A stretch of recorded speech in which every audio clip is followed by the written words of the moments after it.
Hi guys! So it's my first night na matutulog ako ngayon after ng aking hair transplant. So ito yung itsura ng aking buhok at ulo after the operation.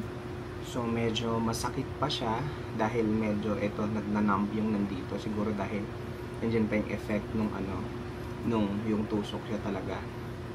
Pero all I can say is ang ganda ng result nito kasi nakita ko talaga na magaganda yung pagkakatanim sa akin yung buhok dito. So na-excite ako sa mga susunod na araw kung ano yung magiging resulta pa nito kapag tumubo na yung buhok. So it's a long process kasi may mga araw na tatanggalin na namin dito yung ituturo na sa akin kung paano siya linisin. Tapos pagka dumating yung mga 2 months, 3rd month, 4th month, so makikita talaga natin yung full-blown results nitong ating hair transplant will be on the 6th and 7 months para makita mo siya. Kasi yung mga 1st and 2nd month, medyo mag-ano siya, yung mga itinanim dito, tutubo siya, tapos maglalagas yun, and at the same time, magre-replenish siya ng panibagong buhok ulit. So nakakatuwa lang kasi itong journey na to ang isi-share ko talaga the whole year round para makita talaga natin at maipakita talaga natin sa mga tao yung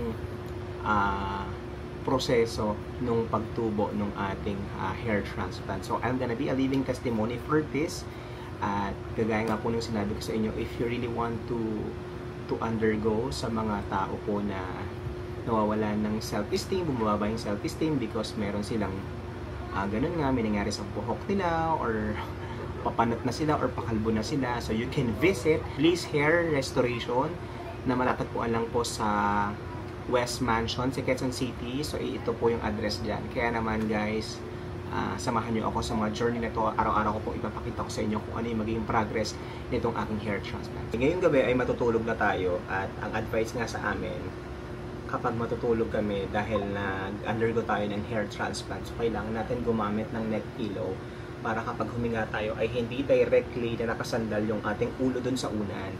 So gagawin natin siya today. So ito, ayan, so nakaganyan tayo, and then habang matutulog tayo, basta nakasandal tayo dito.